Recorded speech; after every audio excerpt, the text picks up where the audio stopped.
What's up, everyone? Welcome back to the channel. Now, if you are watching at some time other than May 14th, 2020 at 2 p.m. Eastern, you're going to want to jump ahead to about the 10-minute mark because we're actually live right now.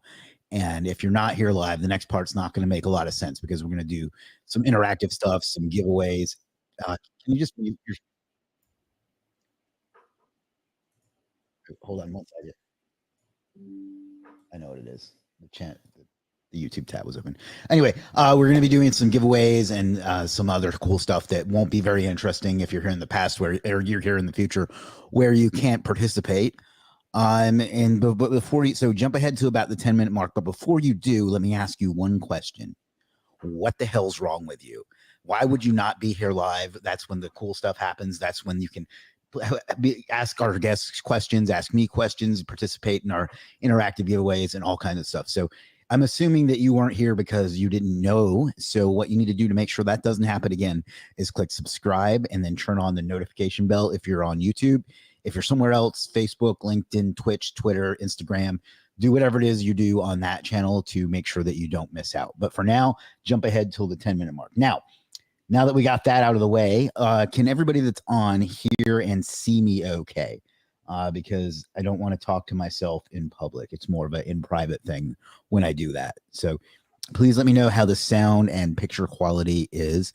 I know I'm really handsome. That if you're getting that, that's what you need to see. But anybody, let me know, please, and then we will get into our giveaway. PJ says loud and clear. All JO or JE.O, I guess, says all clear. All right, good. So let me find one more thing I got to do because the Instagram integration with the software is not the greatest. You have to literally go and click go live on Instagram as well. So that's a little strange, but all right. Now we are good to go and we're going to do our giveaway. So let me go ahead and show my screen. And we do this so we can get some nice branding out there, get you guys some nice looking legit merch, and frankly, to get more engagement on these things so we get more people. This is the Legit Merch Store located at shop.legit.com. You can see that I have finally updated the logo to be the modern logo, although the merch itself on the homepage needs to be updated, as does the favicon, but you know, there's only so many hours in the day. When we're going to be giving away here in a moment is a piece of legit merchandise, whether it's a coffee mug, a backpack, a tote bag, a t-shirt, a license plate, the golf ball that no one ever chooses, the mouse pad, or any of this other cool stuff. There's a t-shirt I noticed on here the other day that I don't even have one of. So I'll have to check that out. So in just a second, I'm going to tell you what to type in the chat or in the comments to get a chance to get some legit merch of your own. But I do have to warn you, gentlemen, if you wear legit merch in public, you will not be able to have any peace and quiet because the ladies will be all over you. So if you're married, you may want to consider that. And one other thing is that none of that's true. I wish it were, but it's absolutely not. But we are going to give away a piece of it. And given that we're going to be talking about AI today, the term that you're going to put in the chat or in the comments is going to be, wait for it, AI. So just type in the chat or in the comments where I'll pass wherever you are. Just type AI and you will be entered. And then we'll let this go till about 2:08. And then we will choose our winner and then we'll get into it. Now, while we're doing that, I'm going to hop over to Facebook and send some at everyone's and get some people mad at me. If I can find the right tab. Yeah, there we go. All right. So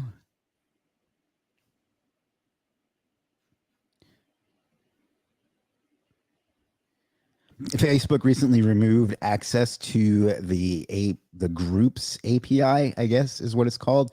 So you can't live stream directly to a group anymore, which is irritating. I can't even figure out how to really make it show up. Let's just try this. Yeah, here we go. That should do it. It makes it, I mean, you can still like share it from your page to the group, but it doesn't work as well. And it's not as good an experience. in my experience. So let's do this.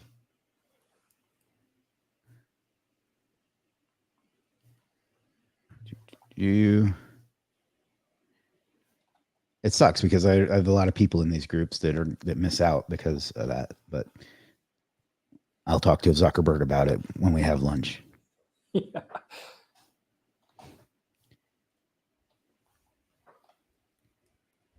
Try that.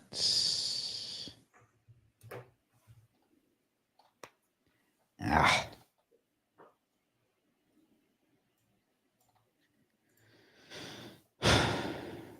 All right. Lots of people saying AI. They want that legit merch for themselves, and who can blame them? Man, I was expecting to get a legit shirt in the mail from you to wear on this live stream. I didn't think of that, but if you want one, I'll get your address afterwards. Unless you just want to give out your home address here on the stream. Yeah, maybe not on the stream.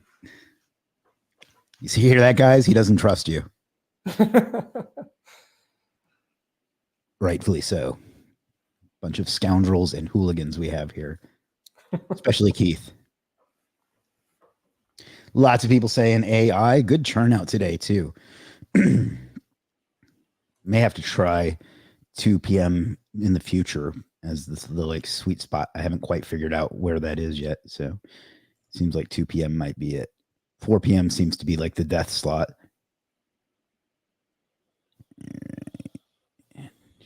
Followers. Highlight. All right, we got about a minute left. So get your votes in.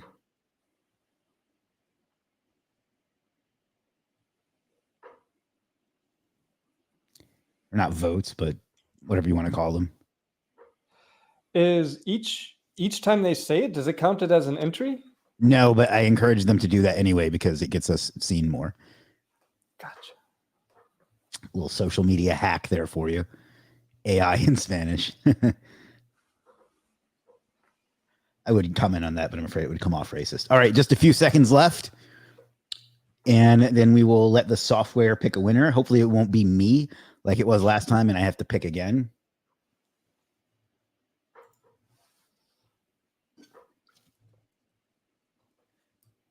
If you don't like it, just let me know and I'll close down your account. No big deal.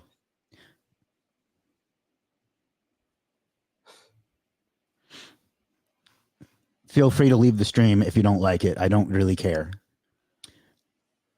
All right, let's go ahead and pick a winner. You can stop saying AI now if you wouldn't mind. It gets a little hard to keep track.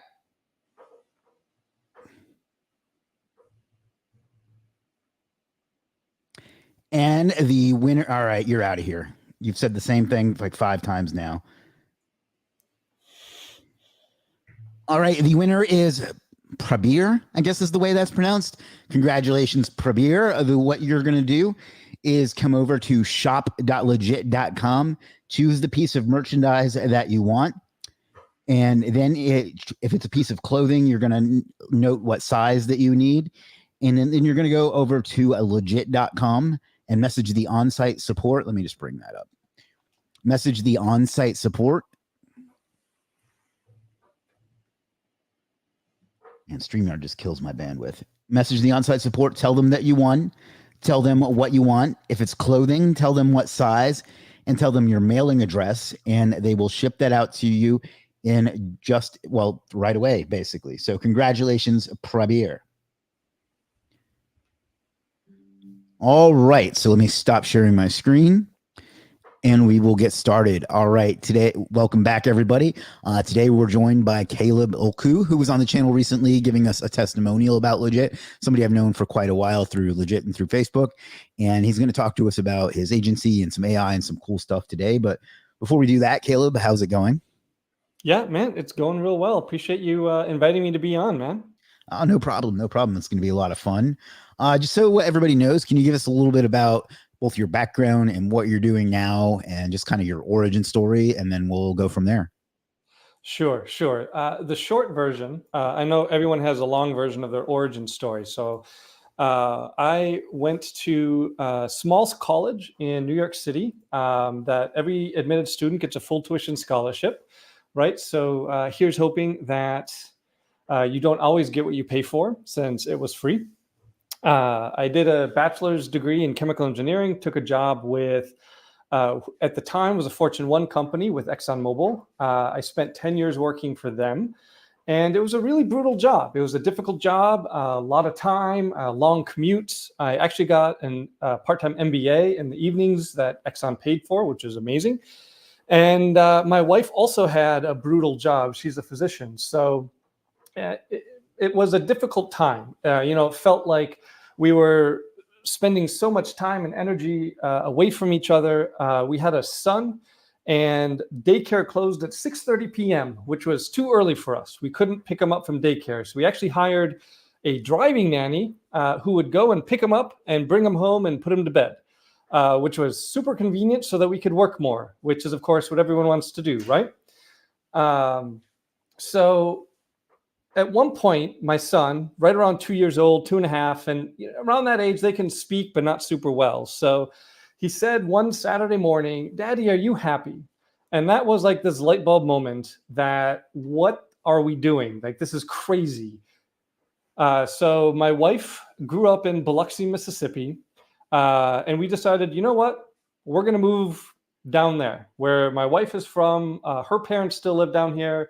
Like, yeah, we're just going to up and leave and move and come down here. And I decided when we got here that I was going to start my own business. So that is when I started my SEO agency. That was back in 2016, which feels a lot longer than 8 years.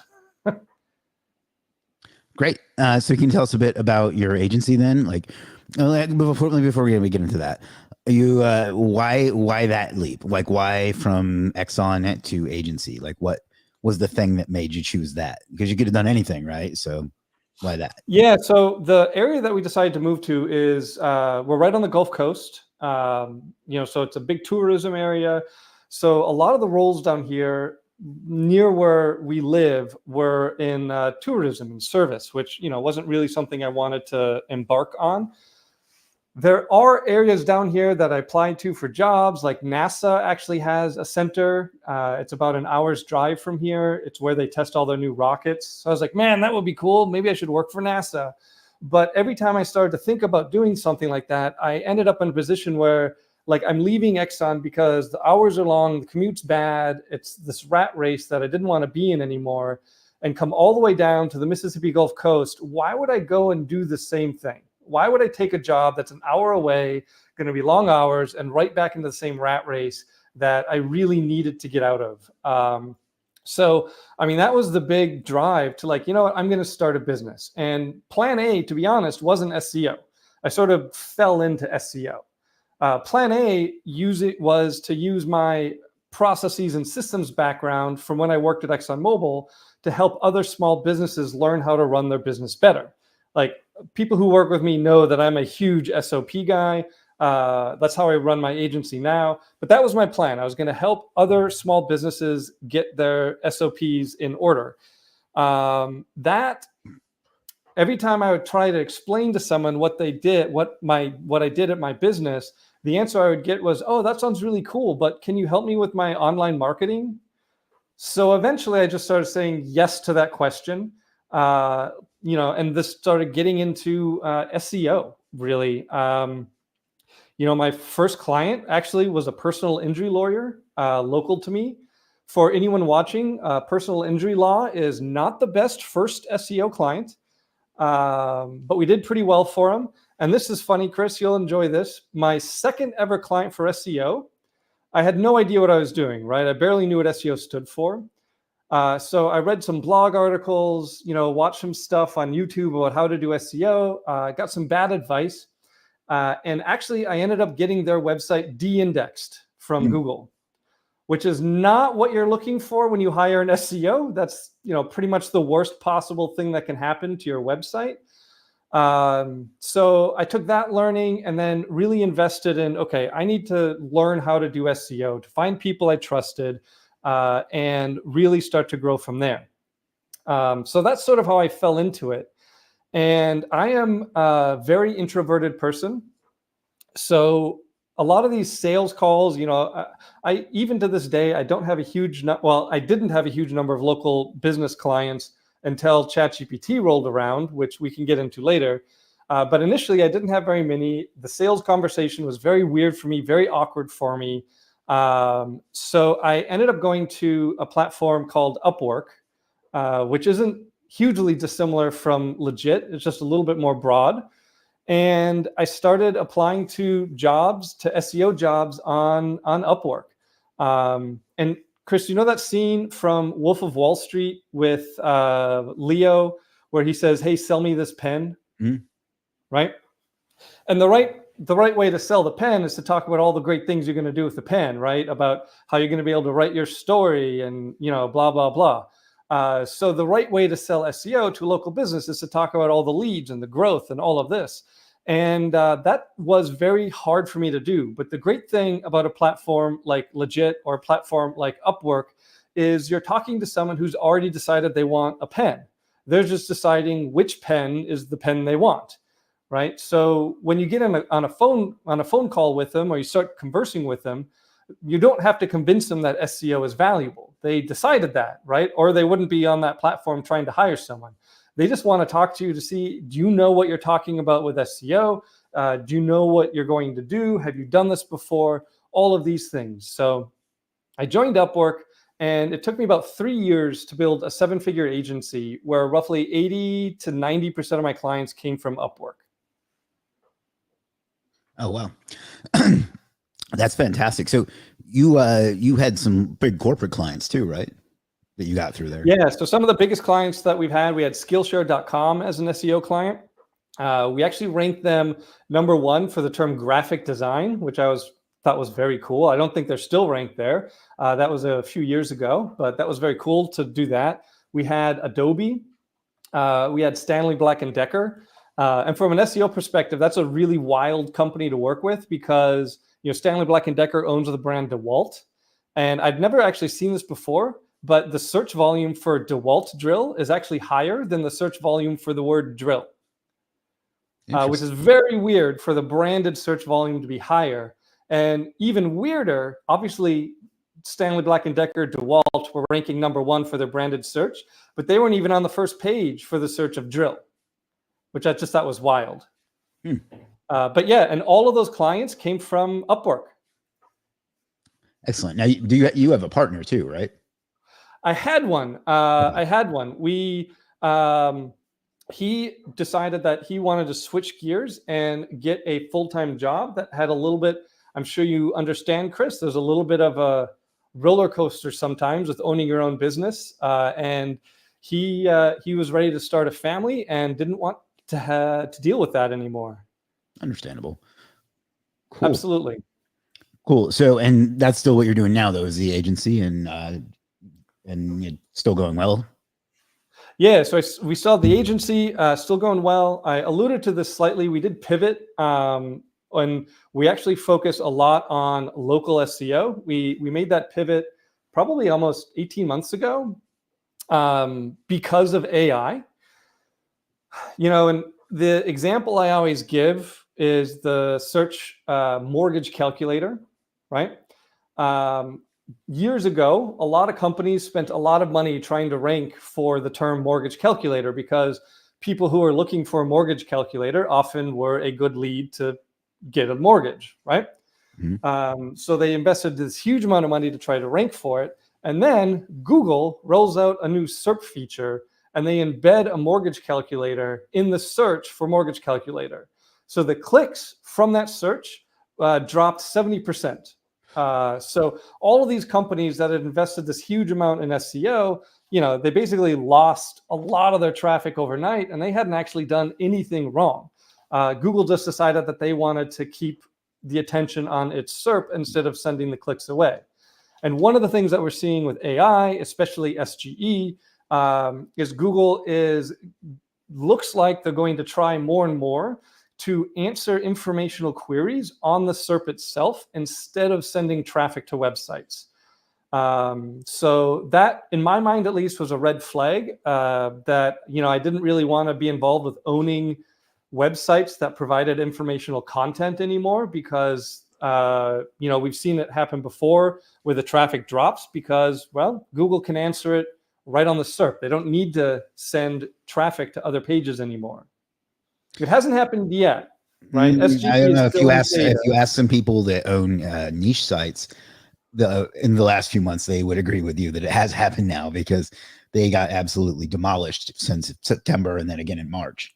100%. Slightly different, I would argue. Like for that, what seems to be happening is Google is sending a lot of niche site traffic over to like Reddit, Trustpilot, sites with a high domain rating or domain authority. Not so much Google is answering it directly, but absolutely niche sites got hammered. And that started October, November of last year. And I've been looking.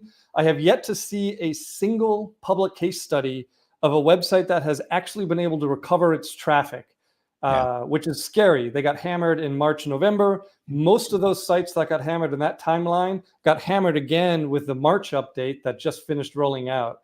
So yeah, there are all these sites that were getting, 20, 30,000 hits a month, and now they're getting 10. Yeah. Well, the point I meant with that is a lot of the times the SGE answer comes from those types of sites.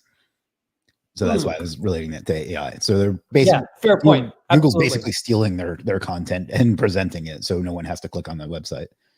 Yeah, exactly. So, that's why we made the search switch to local. It does seem that it's, probably, more than 5 to 10 years from now before AI can swap out your water heater. Yeah. Yeah. I made that point too, is like AI can't answer those questions either. Cause like you want to like know the company that's going to come fix your plumbing or whatever. You know what I mean? Like that's not something where you can just get an answer. It's not a piece of information. So I agree. I think a lot of people are going to, I don't know if they're going to, but they should consider pivoting to local SEO. As much as I hate to say that, because I cannot stand doing Google Maps SEO. It's not Google Maps anymore, but Google Maps SEO. I know. You can always tell somebody who's really into it or not, because even after we switched over, like I kept calling it a GMB for the longest time, and my team members kept saying like, Caleb, it's a GBP. Please stop calling it a GMB. Well, GBP makes no grammatical sense. Like there's no way to properly say that in a sentence, and at least not that I can find. So that's what bothers me about it the most. Anyway, so you, and on the last time I spoke to you on the other video we did, you talked about this thing that you had set up with Go High Level and AI for plumbers. Can you talk about that a little bit?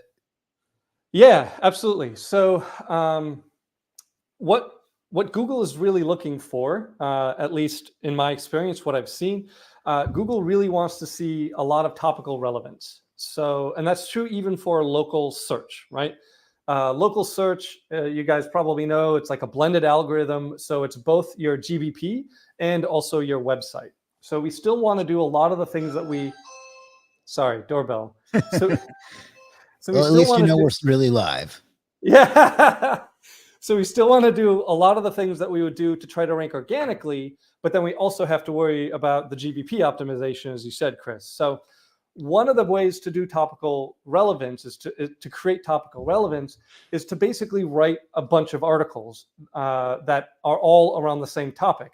And you probably know this, but if you search for that topic, like hot water heater or water heater, plumber, whatever, spray foam, concrete coating, doesn't matter what the niche is. If you type that in, generally, you'll almost always have this people also ask section, which is one of the most valuable sections for an SEO, because that's basically Google saying, hey, these are highly relevant questions to the search term that you're trying to rank for. So you should probably answer these questions in your content. So we'll take all those people also ask questions and then write content to answer all of those questions. So we have a little website that's trying to rank for, plumber in some small town, and we end up with 20, 25 pages of content to try to rank for it, to build that topical relevance. Before ChatGPT, 25 pages of content on a website would cost $5,000, $10,000 to have it done well. Now with ChatGPT, my team, we can produce these websites for around $400. And almost all of that time is a human editor fact checking the content that GPT is writing for us. So we basically built a tool that uses, if you're familiar with Go High Level, it uses the custom values in Go High Level. So we have a website that's basically a bunch of custom values. So if you look at the website, there's no real content there. And the tool queries ChatGPT's API, which is now cheaper. Yesterday's update, the API is half the cost that it was 2 days ago. So that's kind of cool. It was already pretty cheap though. But anyway, so it queries ChatGPT's API and asks it to rewrite content based on all these different topics. My editor will edit that content, add uniqueness, add human experience. We know that Google doesn't really care if the content is AI written or not, but Google does care if it's just vapid, generic, terrible content that you copy pasted from ChatGPT. So you should human edit it. But anyway, once that's done, then we click a button and the tool loads all of that content directly into the high-level website. So we can build a fully optimized, topical relevance, siloed website in 5 or 6 hours. And that's like the whole site built out, the homepage, location pages. Homepage, about us page, the location pages, a bunch of topics that answer the people also ask questions, a bunch of geographically relevant content. We have a 3-step prompt sequence with ChatGPT where, we don't just give it one prompt and say, write me an article about this topic, because then you get garbage. So we have a 3-step prompt sequence where we can actually get it to write something that's, pretty decent, which is how my human editor can edit it so quickly. And then, we hit a button and then the website, and ChatGPT also generates images for us. And those images we also replace through the high-level custom values. So it's all fresh, new images. Obviously you can't use stock photography, and why would you with ChatGPT able to generate whatever image you want? And those sites rank. Excellent. Okay. So why are you going to expand that out to other niches? I don't want to give away too much of your business, but. No, well, so it's, so I have a sales guy who is not me, who takes these calls, and it's easier to take calls that are all in the same niche, right? So he's talking to probably, 50 plumbers a week. Most plumbers don't talk to 50 plumbers a week, right? So a lot of the basic sales questions like, hey, how's your pricing? How much do you charge for this? What's your profit margin?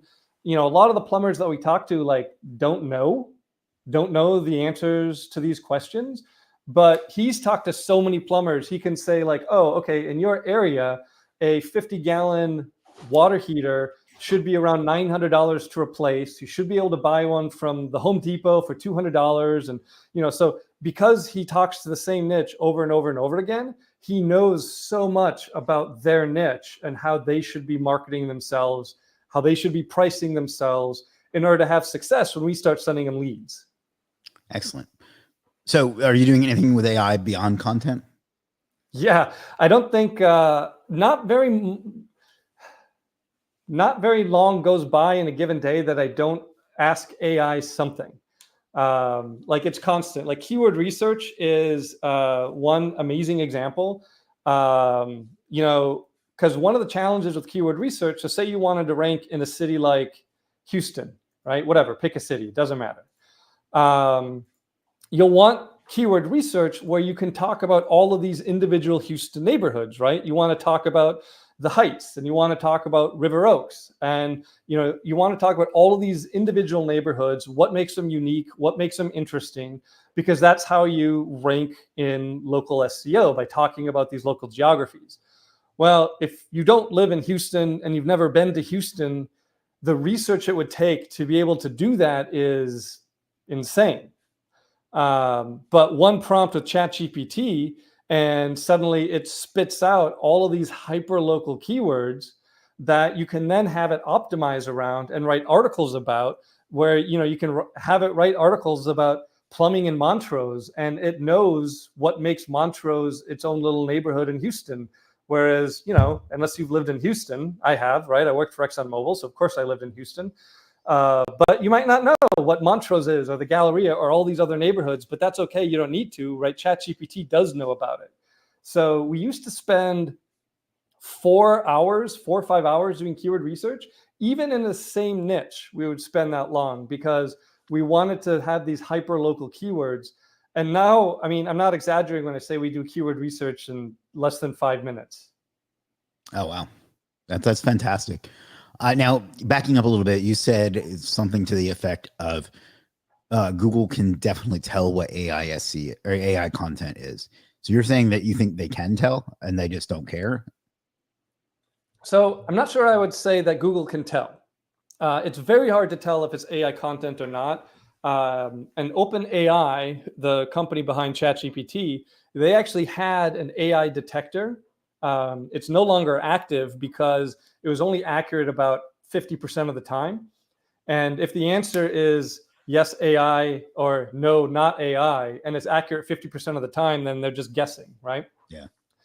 Now, bad AI content, like if you have a mediocre prompt and it just spits out this vapid stuff that keeps talking about, right, delving into the informational superhighway. Today's competitive digital landscape. Today's competitive digital landscape. Yeah, stuff like that. Obviously, you can, it'll be able to tell. So yeah, don't do that, right? So if the AI content is written well, it's very hard to detect if you have a good prompt. And Google updated their, what do they call them? Search quality guidelines. It used to say that it did not like machine written content, and it actually removed that statement. It removed that statement from the quality guidelines. So Google doesn't care if it's AI or not, largely because if it's good content, it doesn't matter if it's AI written or not. And if it's good content that an AI wrote, it is incredibly hard to tell that an AI wrote it. Okay. Yeah, I don't know that I agree or disagree. I think that they can. I mean, I don't want to assume the smartest people in the world can't figure it out. I just don't think they care as long as you're not abusing it and doing thousands of pages a day, like a lot of the people that got busted were. Oh, yeah, absolutely. And then it's another thing that a human editor stops you from doing. It might be tempting to get a WordPress plugin and publish 10,000 pages a day, which anyone can do. It's very easy to do. But yeah, like having a human editor to do the fact checking, because that's another aspect, right? We want to add the uniqueness, but we also want to minimize the hallucinations. And I've always loved that term. It basically means that AI will very confidently state things that are completely wrong. At least it has that in common with humans. Yeah. Yeah, exactly. Well, so my editor is actually a retired newspaper copy editor. So very good at fact checking and at adding, human experience to the content, which the AI can somewhat lack human experience, which we can probably agree is a good thing. Yeah. Yeah, for sure. I know my other take on it was that I can read AI content and spot it most of the time. So I'm not going to assume that Google can't, but I think as long as you're absolutely, like especially if it's so much AI out. content is just garbage that someone told ChatGPT, write me an SEO optimized article about water heaters that's 3,000 words long, copy paste. Yeah. That you can tell. And yeah, so that's not going to rank, that content. But as you said, right, it's probably not going to rank, not because Google doesn't like AI content, but because it's terrible content. Okay, let's take some questions. That's not what we're talking about today. Mohammed, have some respect for our guest and stay on topic. Information World says, sir, what things I need to do to build a 7-figure agency within 1 year? 1 year, you're not going to build a 7-figure agency, most likely. But 1 year from scratch is going to be tough. Yeah, but what would you say are some things that you need to do to build one over a longer time frame? Right. So, I mean, it's this is going to sound trite, right? But it's about landing clients, right? I mean, obviously, right? If you want to build a 7-figure agency or a 6-figure agency, and a 6-figure agency in 6 months is definitely doable. Yeah. I've seen a lot of people that I've worked with one-on-one build 6-figure agencies on that timeline. It's very doable. again, 7 in 1 year. That's tough unless you get lucky with some monster clients. But it's really about figuring out how are you going to get your clients? Like, where are they going to come from? Are you going to join Facebook groups, join Reddit, and like add information, add value in groups about the local niches, the local service niche that you've chosen? Don't go into those groups and then post that, hey, does anybody want SEO? You'll get kicked out immediately, and rightly so. But if you're in there, you can learn about the niche. You can help people who might be struggling with one aspect of their business or another. Anyone that you connect with, you can friend them. You can post on your personal Facebook profile stuff about how you had some success with SEO. You can go onto Upwork like I did. It's funny. Upwork itself, the platform has roughly $5 or $6 billion annually that clients pay freelancers on that platform. So it's a massive platform. And so this is a crazy stat. 97% of the active freelance platforms on Upwork don't make any money. You mean freelancers? Freelance, yeah. Well, of the active freelance, accounts, yeah. Okay. And not of all of the accounts that have ever been created. That's of the accounts that are currently active, right? So 3% of the freelancers on Upwork are splitting $5 billion.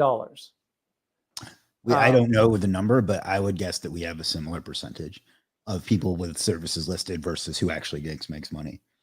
So, yeah, right. Usually you expect 80-20, but on these platforms, it's 97-3. At least. And that's right. Obviously, it's easier to get jobs once you've gotten jobs. But even beyond that, a lot of people go into Upwork and they try this sales pitch as if they're trying to convince the client that SEO is good for them. And I mean, that's obviously the wrong pitch to use on a platform where they've already decided they want SEO, right? Like, you're not trying to convince them that SEO is wonderful. They've decided that. That's why they posted the job. Instead, your sales pitch is about why or how you do better SEO than the other people they're going to talk to. The first one's the hardest, absolutely. The first one was my hardest, but it gets easier and it snowballs, right? One of the most valuable things that I own in my agency is probably my Upwork profile. So, and then another option, you could start with Facebook ads. That's how we pivoted over. We started running Facebook ads to plumbers, brought on board a phone sales guy to have the conversations, and started closing them as clients. So there's a lot of different approaches, but it's always going to be hard when you start, right? Like, right.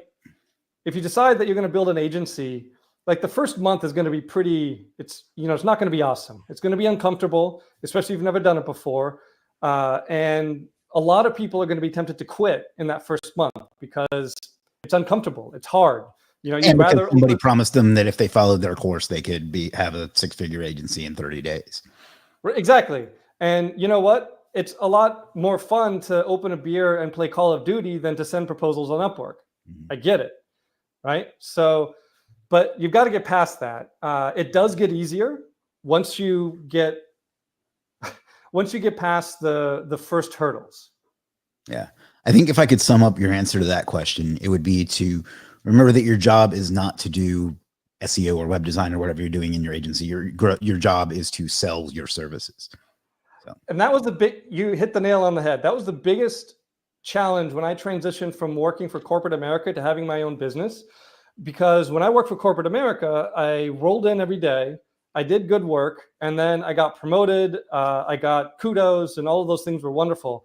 And then you start your own business and you realize, man, doing good work is the given part. Your client assumes you're going to do good work. You don't get congratulations for doing good work.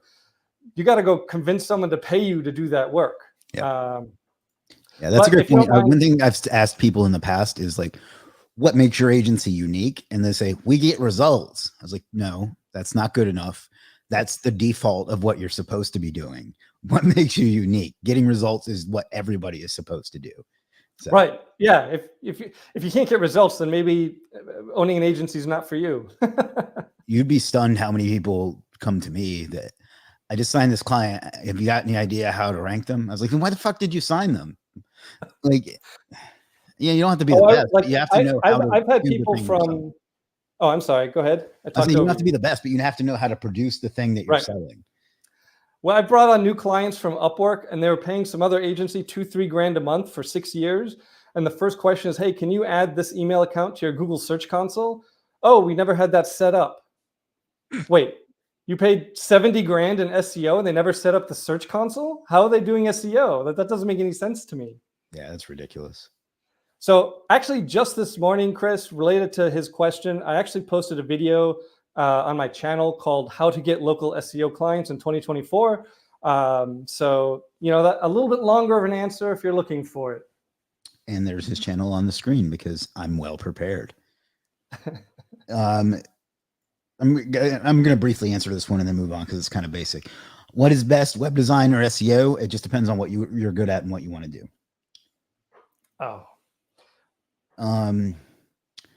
What do you think, or do you think Google might change their guidelines again in the future with regards to AI content? I don't see how it could possibly stay the way it is right now. So I'm sure they will. What's your take on that? My take is I'm always going to bet on the side of Google changing things in the future. Yeah. Like whether it's guidelines about SEO or guidelines about something else, it's one of the reasons SEO constantly changes is because if you do so obviously the October helpful content update rolled into March's core update. If you do what worked in September, you'll never rank. Yep. And that was 7-8 months ago. Yeah. And there were websites that were doing that were getting hundreds of thousands of hits a month. And then even as recently as 9 days ago, a very famous parasite SEO website, Outlook Times of India or something like that. Outlook India, yeah. Slapped with the manual penalty and it's not ranking anymore. So, yeah. I would always bet on Google changing something. Yeah. But at the same time, AI is getting a lot better. Even last night or yesterday, ChatGPT released their new ChatGPT 4 Omni model that I've been playing with today.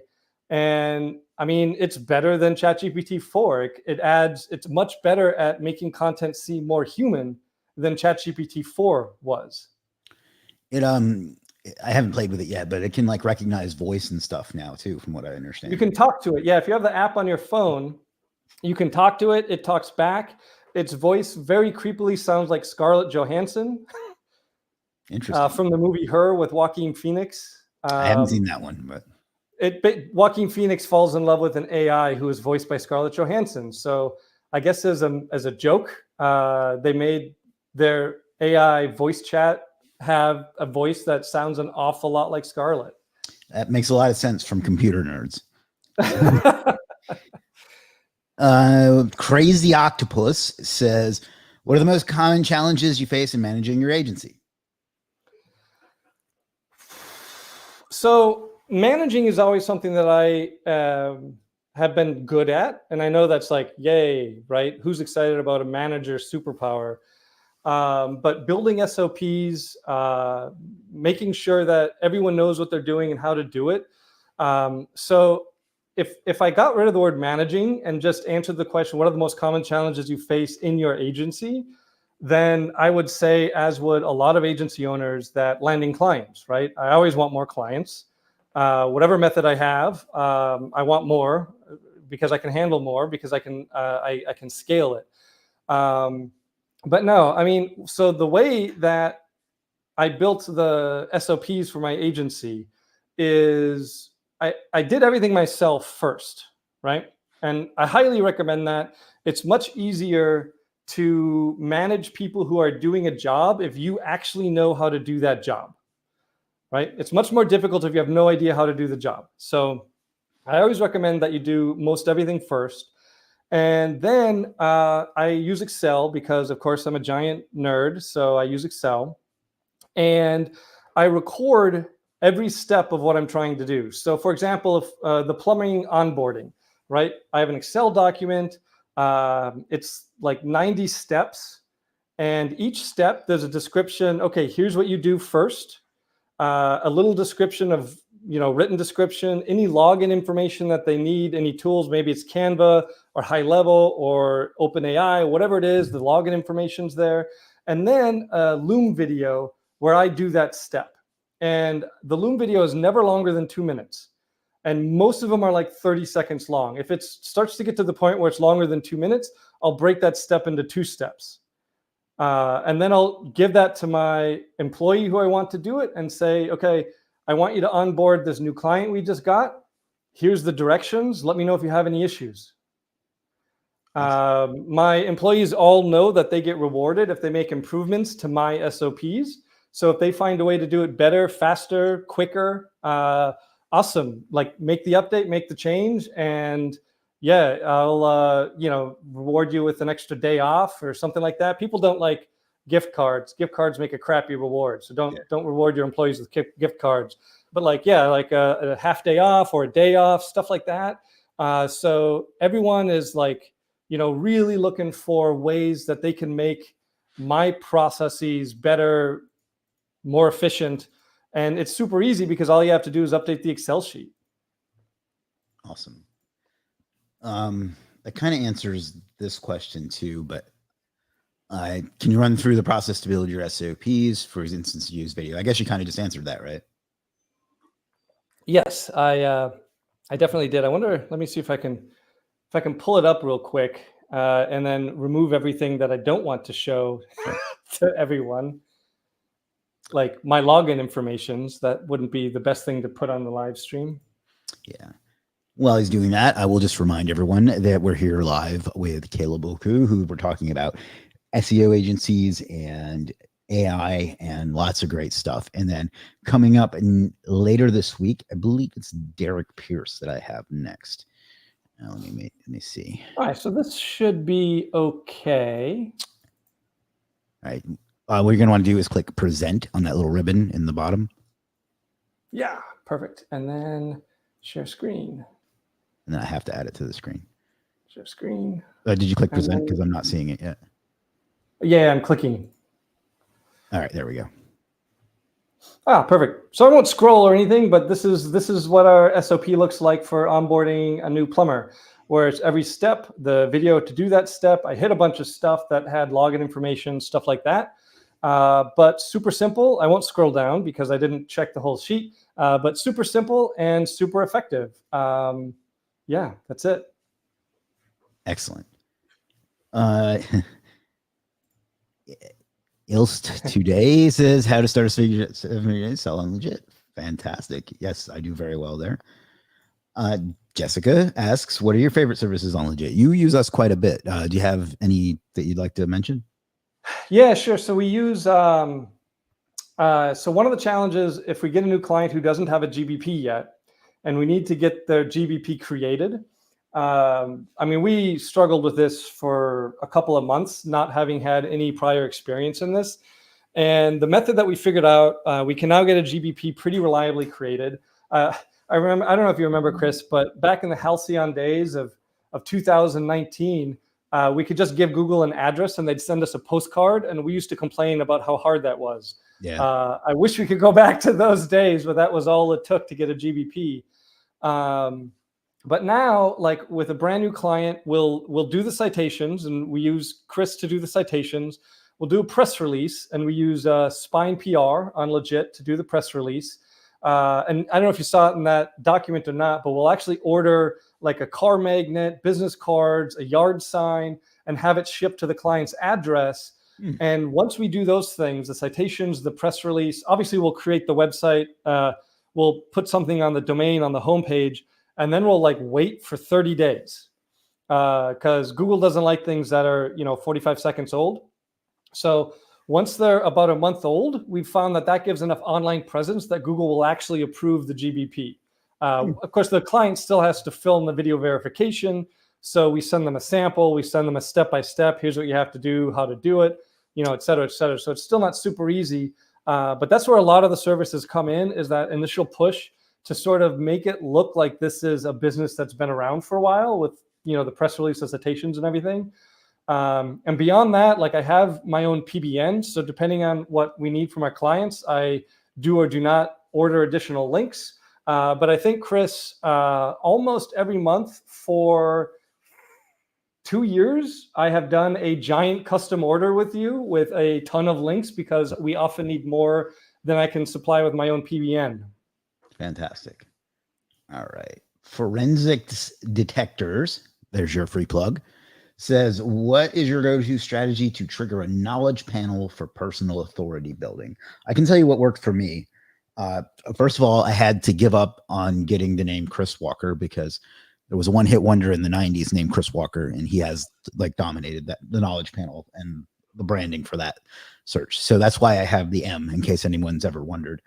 And then the things that I did to get that were first just doing a lot of brand building. So social media profiles with actual content, like you don't just throw it up and then abandon it, but literally what I'm doing right now, a website in my name, chrisandwalker.io, because the .com wasn't available at that time. And then Wikidata stuff helps a lot. Wiki Alpha, all of those, they help a ton. And then I have an IMDb profile that helped a bunch too.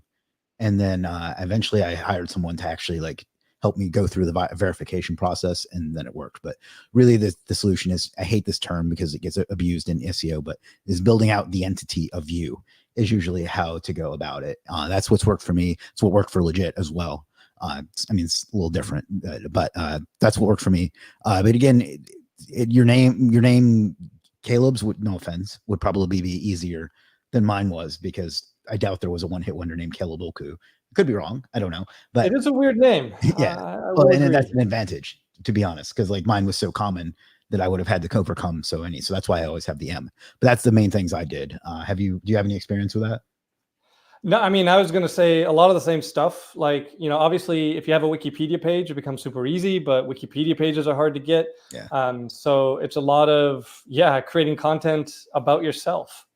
Yeah. And when I say that, I very much do not mean buying an authority post on Forbes or something where your name is mentioned, because that doesn't work and it's expensive. It has to be content that's actually about you, not content that you're quoted for something else in. Yeah. In fact, let me do this.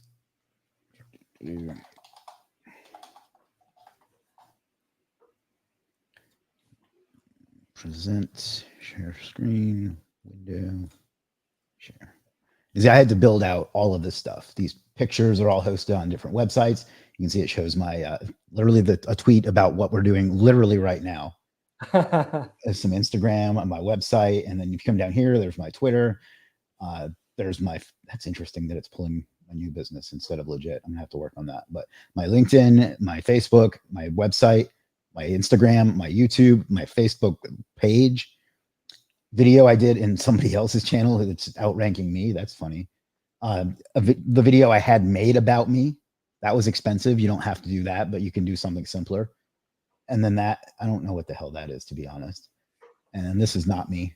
This is somebody else. But you can see my point is I have a ton of stuff about me. There's some guy that's not as buff as me that has the same name. There actually is me on Forbes, my IMDb page.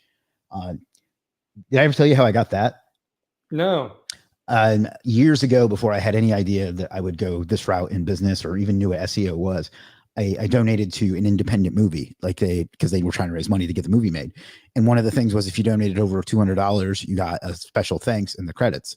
So years later, I found that there was a category on IMDb for special thanks to get credited. So I went and created an IMDb for myself. And now I have an IMDb page because I donated $200 to a movie in 2017 or 2007. So anyway, hopefully that answers your question, forensics detectors. I love that. Now I want to look for movies that need $200 and we'll give a special thanks. Yeah, it's a great hack. I hate that term too because it gets abused, but it's a great hack. Also, if you say hack on Facebook, the bots start commenting on your post. Yeah. Do you think SOPs work better than video SOPs work better than written ones? I've always prepared the written SOPs for my writers. Yeah. Video SOPs work, I don't know, 1,000 times better than written SOPs, I would say, maybe more. Wonderful. That makes sense. And it doesn't take extra time to do it, right? Because all you have to do is, the next time, like I was just like, okay, so we're onboarding a bunch of clients and I don't want to be the bottleneck. So I need to get an employee of mine to do it. So the next time I onboard a client, I'll just record myself doing it in a bunch of these steps. So it took like almost no additional time because I was already doing it. Okay. Thanks for sharing your knowledge panel. What was the trigger to the massive header format? I assume that was just something that Google decides based on, and I don't know is the real answer, but I assume it's something that Google decides based on like what information you have out there. Like I have apparently a lot of pictures that it likes. It chooses the worst ones in my opinion, but that's self-esteem. Well, And and when also I search that in my browser, I don't get that. I get a regular looking knowledge panel for you, Chris. interesting. Because I'm in incognito. So, well, there you go. That's another thing I hate about Google search is it's not the same no matter what you do. Because I can go like to my office and search for something and it's different than here, which is like 3 miles apart. Anyway, I think there's that. And then I think it's another thing I forgot to mention is it's important to tie it to your brand. You can see how it says founder of Legit up there. So I wonder if it's different if I put, ooh, look at that. I never noticed that before. Oh, That's cool. Wow, that's cool too. Texas A&M basketball lawyer. Yeah, maybe it's because I didn't put the period before. So anyway, that's kind of the process. It seems to be one of those things that doesn't work the same 2 times in a row. So like this one, it doesn't always show up for, and I can't quite figure out why. So I don't know. There is one for Legit too. It doesn't always show up. So anyway, it's just you try those things and go from there. It seems to be a crapshoot from what I'm saying. Dev says understood. Thank you. All right. Jacqueline says apart from Legit, which is great, obviously. Thank you for the free plug. What tools do you use in your business?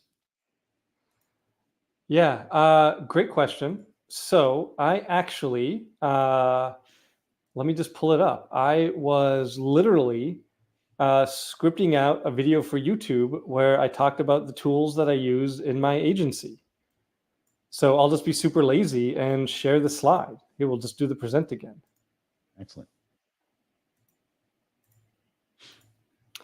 So this is in order of importance, I would say. Is it working? To the screen. There it is.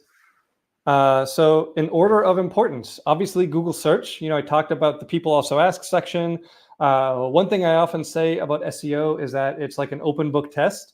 If you ever want to know what you need to do to rank for any query on the planet, if you type that query into Google, Google will show you exactly what it's looking for in terms of showing you the top results. So I've used this example before, but like if you have a blog post and you're trying to rank a blog post, and then you type the query into Google and 8 of the top 10 results are e-commerce category pages, you're never going to rank a blog post. That's not what Google is looking for because that's not what Google's searchers are looking for with that search. So especially when you're doing the search, pay attention to the domain rating for the websites that are ranking on the top 10. If your domain rating is 20 and everyone on the top 10 has a domain rating of 85 or above, I'm sorry, but you're never going to rank for it. For whatever reason, Google is only ranking high DR sites for that. Next is Google Search Console. This is fascinating because this used to be Ahrefs, honestly, second, because Google Search Console gives you an insane amount of very helpful data, but it doesn't do very much analysis for you. And the analysis used to take hours and hours on the Search Console data, but now you can export CSVs, give them to ChatGPT, and ChatGPT will do the analysis for you. And obviously the Search Console data is better than the Ahrefs data. So we use that all the time. We're exporting data from Google Search Console, giving it to ChatGPT to help us sort, prioritize, figure out what we want to do next, how we want to edit content, existing content, all of that. Clearly ChatGPT, I mentioned Ahrefs briefly. High level, we mentioned that. That's basically our everything tool. I think I canceled 9 other tools when I signed up for high level. Page Optimizer Pro, I'll give a plug for this. I don't know if you've ever heard of it. This is Kyle Roof's tool. He very famously ranked a local website with lorem ipsum content. So Page Optimizer Pro analyzes the keywords and keyword structure of top ranked sites and then tells you how to work that into your content to make sure Google knows what you're trying to rank for. And then Screaming Frog, a very advanced SEO tool that we still use every once in a while. And then Google Analytics, we use it, but not that often. It's just not as helpful for search since you can't directly link Search Console and Analytics anymore to see what searches cause people to do things on your website. And because GA4 is hot garbage. Yeah. It's so hard to interpret. I actually debated whether analytics should make this list or not, but it's free, whatever, it's on there. So hopefully that answers your question. I very much and very emphatically do not tool hop. Once I find a tool that works and I'm happy with it, I usually stick with it. I will say I waited way too long to jump on the high level bandwagon because I'm so resistant to new tools. Like trying out a new tool is such a massive time sink that unless that tool is going to be hugely better, it's just not worth it. Keep using what you're using. So like if you hate Ahrefs and you're using SEMrush or Moz or Majestic and they work for you, cool, keep using them. Yeah. And thank you for mentioning high level. I'm something of an ambassador of theirs where I get to get it for free if it gets mentioned on my channel twice a month. So thank you for helping me hit that quota. But tool hopping is important, especially hopping to something like high level, which is great, but is not user friendly at all, in my opinion. No, high level is a monster to try to, like when I was first using it, I almost gave up so many times. Yeah. But it's great once you get used to its, shall we say, its eccentricities. Yeah. And for the guy that was asking about knowledge panels, I found the legit one too. Just thought I'd share that. See, it's not nearly as filled out as the and the fucking keywords everywhere pushes it down. But it's not nearly as filled out, but it has one as well. That's kind of, and it's different for businesses. It's a lot harder to get them for businesses than it is for individuals, in my experience. So, Lahiru says, "Hi, I've seen almost all 6 and 7 figure agencies are based on SEO in digital world. That's not true. You and I know one together that is web design. But anyway, is there any other field in which we can build a good agency? I'm a graphic designer. It's the only thing which I love." I'm going to say it's going to be hard to get to 7 figures with graphic design. I could be wrong about that, but I've been in this business a long time, and I don't think I can name one person that makes 7 figures doing graphic design. I don't know. Yeah. Beyond SEO, what do you think are other ways to build an agency? I mean, what you, in order to get there, you need, I shouldn't say need, the best business models that I have seen to get to like 7 figures are models that use like a recurring retainer type model. That's one of the reasons that it works so well for like an SEO, or if you're doing SMMA or something like that, because the client is paying you every month and they'll just keep paying you every month. So as long as you do good work and show good results, they'll usually keep you around. So then building into a 6-7 figure agency is really about snowballing, right? Like if you land one client per week that pays you $1,000 a month, you'll have a 6-figure agency in 8.5 weeks because that's how math works, right? And you'll have a 7-figure agency in 88 weeks. Yeah. So, but for graphic design, and I mean, like part of it hasn't happened yet, right? It hasn't happened yet. What ChatGPT did to content writers. But ChatGPT can generate images. Yeah. And I'm sure, Lahiru, sorry if I'm pronouncing that wrong, I am very confident that your logos or your graphic design work is so much better than what ChatGPT is doing. He did the thumbnail for this very stream, by the way. Awesome. And it was good. Yeah. It was good. But I don't know, man. I mean, ChatGPT is coming for graphic design too. Yeah. Jacqueline says, when you give the results of Google Search Console to ChatGPT, what do you ask ChatGPT to do with it? So many things. So I can give you a couple, right? So one thing that we'll do, so we know that if you're ranked for a keyword, but you're not on the first page, maybe you're on the second, third, or fourth page, and you don't use that exact match keyword anywhere in the content, doing something as simple as adding that exact match keyword will often be enough to push you up in the rank position. So one thing that we'll do is we'll go into Search Console, we'll grab all of the queries that a given URL is ranking for, download it in a CSV, then we'll go to that URL and we'll copy all of the content, and we'll give the content to ChatGPT, we'll give it the CSV file, and we'll say, hey, rewrite this content using more exact match queries that we're almost on the first page for, and give it back to me. The actual prompt, you probably know this, Chris, but the prompts that we use with ChatGPT are like 500 words long, because the more detailed, the more information you give it, the better the results are. So our actual prompt is like this. But basically, we're saying, hey, we write this content, but add more exact match keywords than it has. And then ChatGPT will do that. We'll double check it and then put it on the site. And often we'll see rank improvement. Another really cool one, Google will give you your click-through rate by query, and your actual rank position by query. So we can do something like run Screaming Frog, which will give us all of the title tags, meta descriptions, and URLs for all the pages on the domain. And then we can do an export from Search Console for all of the queries from that domain by URL, which also gives us rank position and click-through rate. And we'll give that information to ChatGPT and say, hey, ChatGPT, please do a click-through rate analysis of these URLs. Click-through rate analysis is incredibly valuable. It's one of the fastest, easiest ways to get more traffic to a new client, because usually their title tags and metas are just awful and they get terrible click-throughs. I mean, you can get 2-3 times the traffic just by relatively small increases in click-through rate. And it used to take hours to do because you'd have to do all this manually, right? But you throw all that data at ChatGPT and say, hey, give me a list, give me the top 10 URLs that have a lower than expected click-through rate, and write me a new title tag and meta description for them.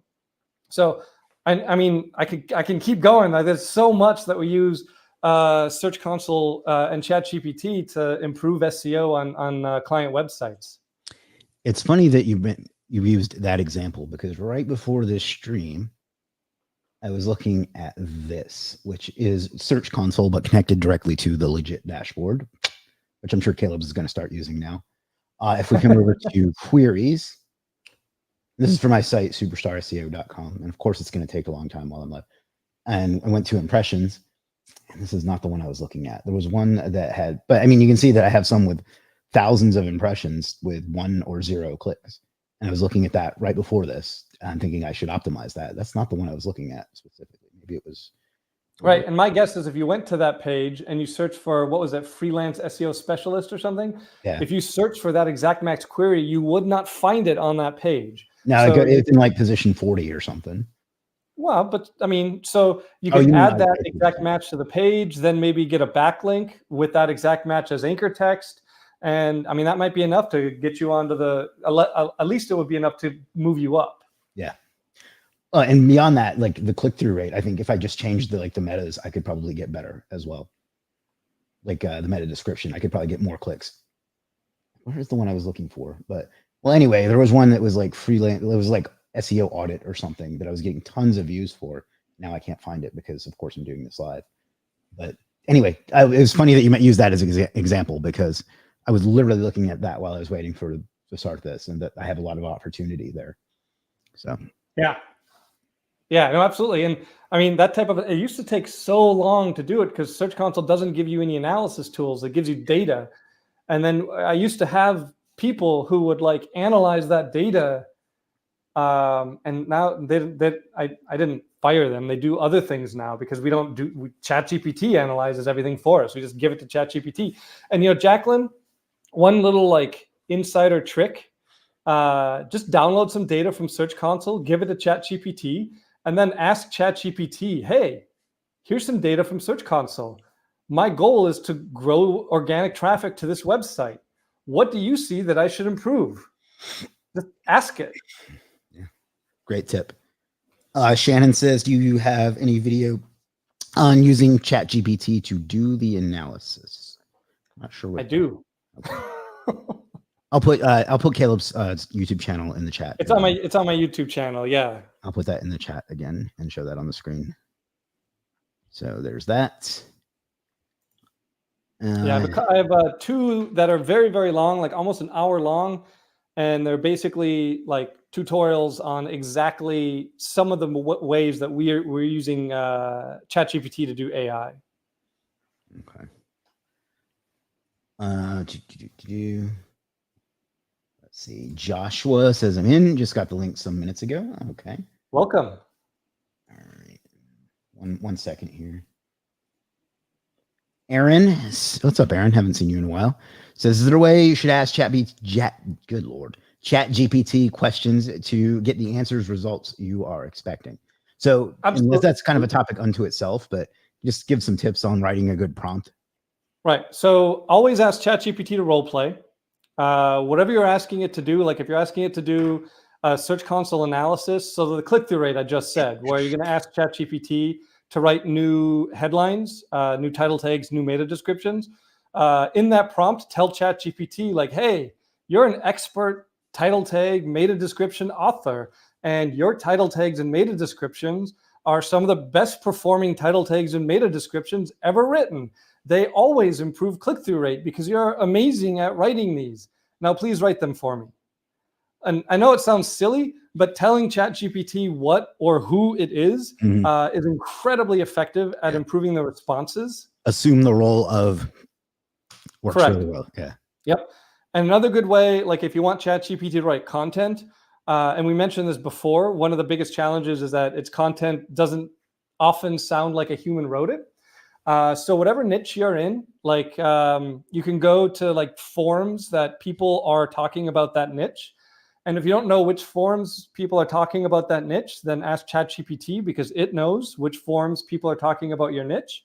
Then go to those forums, read some of the posts, the ones that are good. Like if you're on Reddit, the most popular posts, the most upvoted ones, copy those, give them to ChatGPT, paste them into the ChatGPT prompt, and then tell ChatGPT, hey, this is how my customer, how my target audience writes.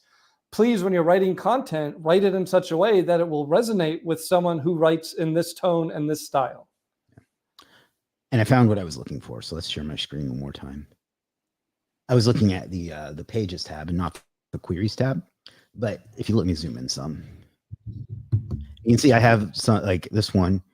I don't even know what it's ranking for, but it's got. If you click on it and then go back to Queries, it'll tell you what it's ranking for. Yeah, well, but anyway, it's got 102,065 impressions and 24 clicks, to the point where it gives it a 0 click-through rate, even though it's got a few clicks. And I've got quite a lot of it. Yeah, I've got a lot of those, so I have a lot of opportunity here just by probably tweaking the metas and stuff. Yeah, so I mean, what that tells me is that you're ranking either bottom of first page, bottom of second page for a lot of queries, and just no one is clicking on your stuff. So yeah, title tags and metas. So you say if you go to queries, it'll show you? Like I thought it No, you have to, if you go back to Pages, you have to click on, I don't know if this device, if you click on it, at least if you're in Search Console and you click on it, it will filter to only show that page. Gotcha. Well, all right. And then you can go back to queries and it'll show you the queries for that page. Gotcha. Well, I'm going to update Legit so it does that too. So, all right, cool. Well, I think that's going to do it. We've been here over an hour now, and the questions seem to have died down a little bit. Jacqueline says, thanks, Caleb. That was great info, and I'm grateful for the tip. Before we start to wrap up, is there anything else you'd like to talk about? No, I mean, just, if you're not familiar with ChatGPT, you haven't used it a lot, it is not overwhelming, right? Do not be overwhelmed at using this tool. And if you find yourself doing something like almost anything, and you're wondering about, man, can ChatGPT help me do this? Load up ChatGPT and ask it. And if you want to know, like, hey, here are my goals, here's my target audience, here's my website, how would you write a prompt to get the best possible information from you? And I know it sounds very weird to ask ChatGPT to write prompts for ChatGPT, but I mean, it works. Out of that. So anytime you're struggling with something or wondering about it, don't be intimidated. Like the first place you go to find information, in my mind, and it has become this way for me, for a lot of things, is ChatGPT and not Google anymore. And the ChatGPT 4 Omni that came out yesterday is better than ChatGPT 4 and free. ChatGPT 4 is $20 a month. ChatGPT 4 Omni is better and it's completely free. So there's no real excuse to not start regularly using ChatGPT. And even if it's not an SEO, just even in your agency. Like, so I'm putting together a course on AI SEO. I don't say that as a plug, but I say that because ChatGPT has been a massive help in making it faster in terms of outlining and scripting. I can give it PowerPoint slides. I can ask it for ideas. I can give it my outline and it will make suggestions. And now, especially that talking to it can feel like talking to Scarlett Johansson. Like, I mean, if you're ever lonely and feel like talking about SEO, like load up ChatGPT 4 Omni and just start talking to Scarlett Johansson about SEO. It's freaky and pretty cool. And I think we've discovered who Caleb's celebrity crush is throughout this live stream. All right. And if people wanted to get in touch with you or learn more, should they go to your YouTube channel? YouTube channel, my website is calebulku.com. And there's ways to get in touch there. Yeah, absolutely. I'll put that on the screen in a moment here as well. Is that right? Did I type that right? That is correct. Yeah. My last name is only 4 letters, but it gets wrong a lot. It's because I think it's the dueling U's that probably throws people off, but yeah, people aren't very smart. So I think that's the real problem. All right. Well, thank you for that. I think that was very informative. I know I learned some stuff that I'm going to go look into because obviously I have some opportunity there as well. And I think everybody else gained a lot from it too. So thank you for sharing that. It was very in-depth and very helpful. Awesome, Chris, man. It's always such a great pleasure when you invite me on. Like, I'm always in awe of what you've been able to build with Legit and with where your superstar SEO is. So it's a pleasure to be invited. Thank you. Well, thank you. And to everybody else, thank you for taking the time to spend some time with us today. I know that we have a lot of options in the world on how to spend our time, and that you chose to spend some of it here with us is something I will never take for granted and always appreciate. So thank you for that. I'll be back on Thursday at 3 p.m. with Derek Pierce. Derek is a longtime SEO veteran and really, really good at links. And I saw him present at SEO at the Beach. He's fantastic. It's going to be a great stream. So sign up and subscribe for that. I'm told that if I tell you to subscribe, that you'll be more likely to do that. I've never seen any evidence that supports that, but please do that anyway. And last but not least, figure out what you want out of life and go out and get it, because you owe it to yourself and you owe it to the world. I'll see you again in a couple of days. Peace.